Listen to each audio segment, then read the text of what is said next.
So we knew it was going to be a dead period, but we knew there was going to be maybe some stuff going on. But I can't believe what has brought us together, brothers and sisters of the Knoll Nation, as we hang out here on a Tuesday. Aslan Hunjavani, joined by Michael Langston, Warchant.com, the ultimate Seminoles sports source. Michael, before we start giving them some good news of why we've gathered here today, what should they do? Oh, definitely hit the like button, especially today. You never know what's going to happen. You never know what's going to happen, guys. Really, you don't. Even I've been in this for 23 years. I don't know sometimes what can happen. It doesn't happen often, but I am shocked at times, and this is one of those moments. So hit that like button hard. Don't break your computer, but just hit it enough where you like it, because these are one of the moments that you certainly remember.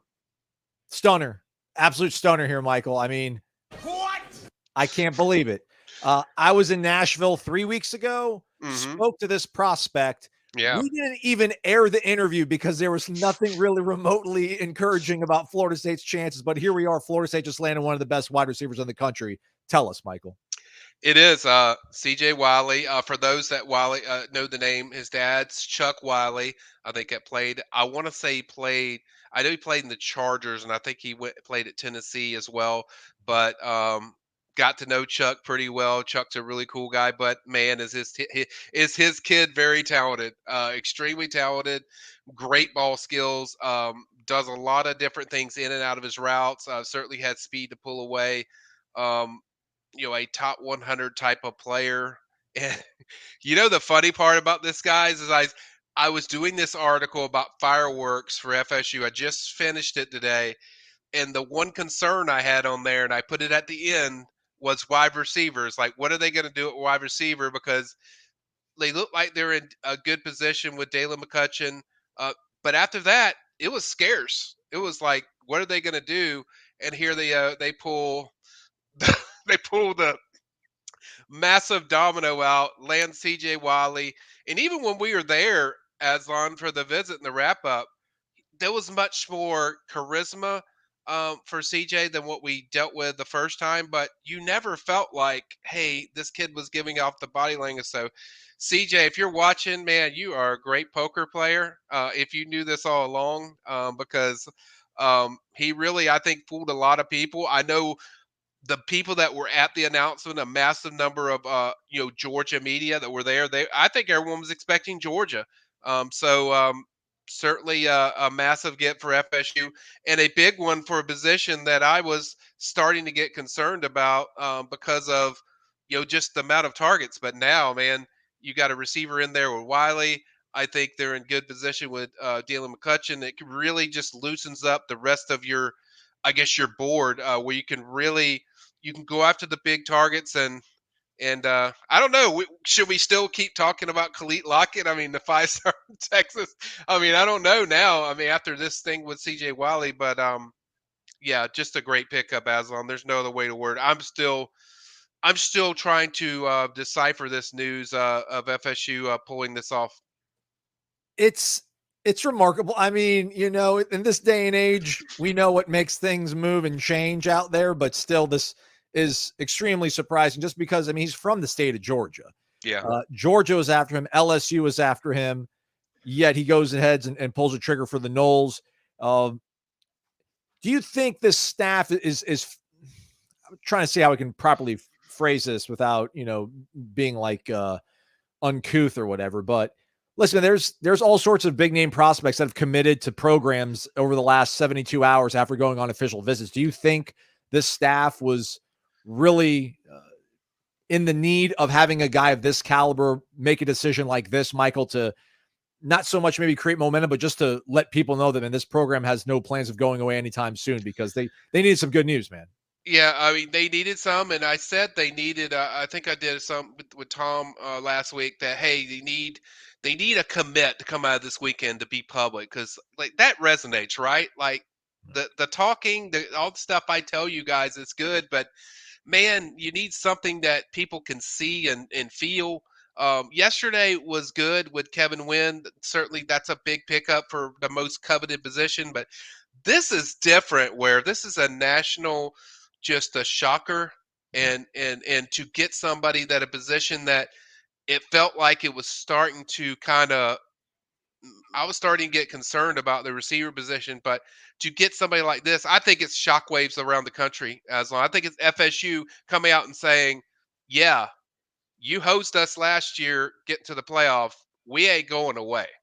I mean, I think that's a message what they did, and I think obviously he did a phenomenal job on his official visit. I kind of sense that with his body language a lot different than what I dealt with before, even probably what you've dealt with in Nashville, where he's very subdued, calm. He doesn't say a lot of stuff. Where this time it was a little more, there was a little more energy. There was a lot more laughing.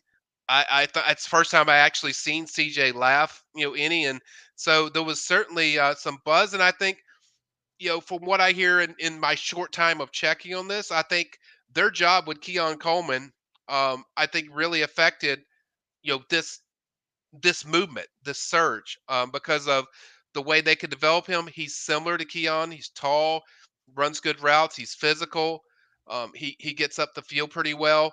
Obviously, we won't know the total speed he has until he goes against college type guys. But overall, the speed looks pretty good. So I think, based on what I was told, there was a really good pitch as far as how he could be used in this offense. And as Mike Norvell always says, it's an offense built for playmakers. Or it's where stars come to shine. I got probably screwing it up 100 No, different that's both. ways. Both. He's got plenty. He's got lots of slogans. Okay.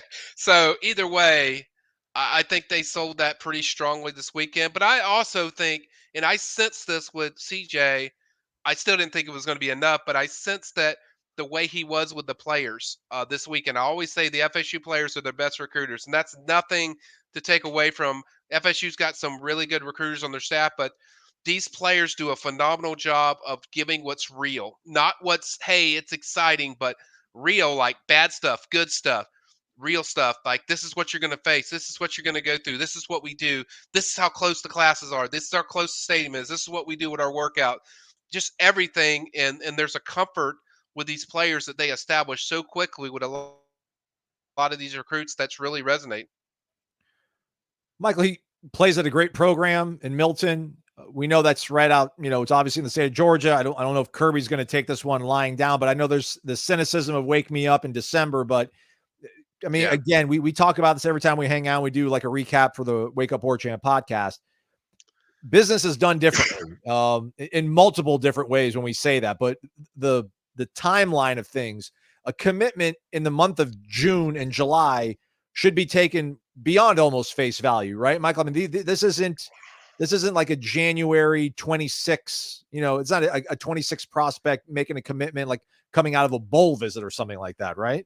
Right, and it's one that he's fit. I mean, I will say this about CJ. Even though I thought it would be Georgia, he has visited FSU several times. He has been to FSU like 3 or 4 times. So this isn't one where you just got there and you got hot and things were fun and exciting and, hey, I just committed off the emotion. It was one where it was very well thought.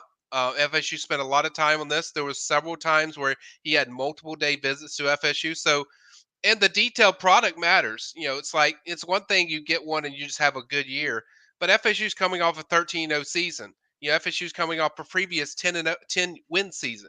So the product is there. So it's not like you're trying to establish consistency with the product. I mean, I think he sees that, and I think his fit inside that room was just better than any other place. And that's the takeaway I got. Just on the reasons picking FSU, and then two, just what they do with big receivers. They've done a good job as of late of big receivers, whether it's Johnny, whether it's Keon, whether it's just anybody, even their tight ends. They've done a great job. Just they found ways to get these playmakers the ball, and that's certainly an attraction, I think, to CJ. But also, I think an attraction is just the comfort he has when he's on that campus. It's obviously different. And CJ, you shocked everybody, man. You if you're looking for shock value, dude, you got it. Last thing for me, I also feel like, if he's got a dad that's played high level football, I also feel like that commitment probably means more as well. I feel like those parents don't necessarily want, to go through the games. They know what it was like. They know what it means to establish a good relationship with the coaching staff and kind of be a man of your word. That's just one man's opinion on this, but yeah, lots of good sort of signs with Wiley. But again, just incredible. if you're listening to us maybe in an audio only version, he is just a shade under 6'4", 210 pounds, out of Milton, Georgia. He is the number 116th overall prospect in this cycle, 13th wide receiver, 14th best prospect in the state of Georgia, consensus 4-star. Those are the kind of dogs you want to hunt with, right, Michael? Yeah, it is. Man, look at I just can't stop staring at that It's RPM. Look at that. nuts. Look at 82 that. Georgia. Ha ha. Sorry, Like, I Kirby. mean, it's just crazy, and it's just like it's kind of what I told because Matt told me yesterday. Matt's like, "Hey, I'm going to do a story, but I'm not going to do a board post." I'm like, "Never say never, man. Like, I never feel that something can't happen." Obviously, he did the story, he got it ready, and certainly it was important because him popping. But I think just overall, this feels like a wave coming. This feels like there's several guys that we know that or we feel like that are coming to FSU, whether it's later this week or in the month of July. I think it feels like a start of it. All right. I know Tavion Wallace is supposed to pop on July 2nd. Is there anybody between now and then that's going to be making a commitment that Florida State's in the mix for, Michael? Yeah, you have 4-star DB Gregory Thomas. He decides on Oh, Sunday, so that's okay. another one. You have on July 4th, you have Peyton Joseph. He's going to try to throw even more fireworks. So there's a lot of guys. There's several guys. So I think this is the one where it's probably the biggest shocker. I think everyone else we felt pretty good about. That we've covered, that we did raps with, and videos that we did. But this was one where occasionally the recruit shocks us. And I know he shocks Aslan because Aslan interviewed this kid, Oh. and so he knows what I'm talking about. But we interviewed this kid as well, and there was never a sense where you felt like, hey, it's certainly going to be FSU, or even that it could be.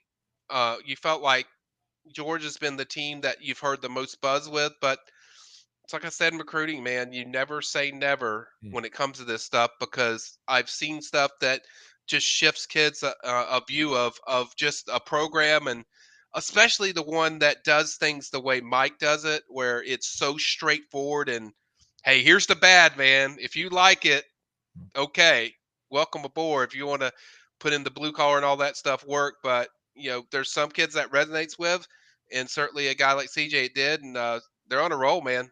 I mean, I'm not going to say they're on fire quite yet, Mm. but it's closing in on that point.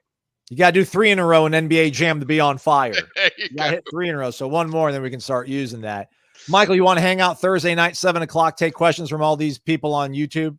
Boom, let's do it, guy. I'm fired up now. I'm ready to do. I wish we could do a recruiting chat right now, but no. Thursday is great. We'll cover everything. Certainly, they'll have some big decisions that are coming up. That week I'll cover all of them, and I'll have an article. By the way, guys, my title of my article was "Could Fireworks Be Coming for FSU?" Basically in that sense, and apparently. CJ said, "Screw that, man! I'm going to beat you to your article, and I'm going to give you some fireworks." So, but stay tuned, guys. Thursday, me and Aslan can't get it better than that. There's nobody better than that. 7 p.m. Eastern time, we'll do a Yeah. recruiting chat. Also, Georgia fans, don't take anything in here out of context and make a video in January making fun of me for making fun of Kirby. I respect for Kirby. We're done. He's Michael. I'm Aslan. Thanks for watching. Hit the thumbs up on the way out. We certainly would appreciate it. Stay subscribed and connected to warchant.com, the ultimate Seminoles sports source. Michael and Matt got you covered over on the PRB. Talk to you later, Michael. You got it.